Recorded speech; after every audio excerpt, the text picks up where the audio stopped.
Assalamualaikum. Kita mau bahas sedikit tentang kenapa saya bikin YouTube, walaupun kayaknya nggak serius, tapi ya bikin YouTube lah gitu ya. Mungkin videonya nggak gitu penting ya, nggak apa-apa lah ya, nggak apa-apa ya. Kenapa saya bikin YouTube? Alasannya banyak. Kalau yang kayak grand design adalah bahwa saya punya rencana. Saya coba membuat rencana jangka panjang, dan banyak dari rencana-rencana ini tampaknya agak realistis kalau misalnya saya juga di tahun-tahun ini barengi dengan YouTube gitu. Rencananya itu apa, detailnya bagaimana, gimana ya, saya bisa cerita sih sebenarnya, tapi mungkin nggak gitu menarik ya. Jadi kita lanjut lagi ke alasan lainnya. Alasan lainnya adalah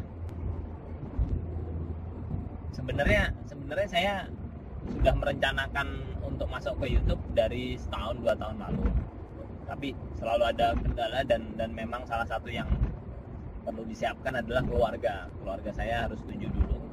Dan sebenarnya sudah lumayan setuju, cuma detailnya saya juga masih kurang yakin. Kalau sekarang sih ya lumayan lah, lebih yakin bahwa mereka cukup siap gitu atas berbagai konsekuensinya.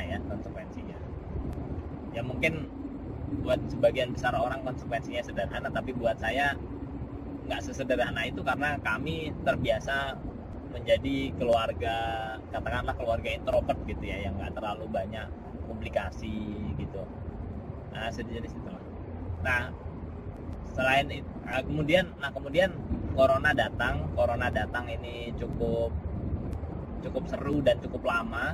Saya lihat anak-anak kecil, termasuk saya juga gitu ya. Nah, saya nggak anak kecil, tapi ya seumuran saya juga ternyata menghabiskan waktu cukup banyak di depan YouTube gitu, yang opsinya ya memang cenderung itu aja. Ya mungkin saya juga nanti akhirnya gitu-gitu juga sih, tapi ya saya merasa ada baiknya lah kalau misalnya saya juga ikut ngisi gitu ya, ngisi konten. Ya semoga sih bisa bermanfaat. Ada konsekuensinya, dan konsekuensi itu beberapa diantaranya memang saya cari gitu ya. Artinya saya mulai terbuka, belajar untuk terbuka. Ya belum tentu berhasil, tapi ya langkah ini perlu saya ambil.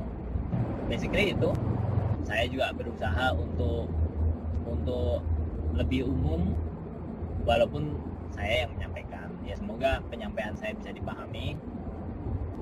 Terima kasih banyak sudah mendengarkan video singkat ini.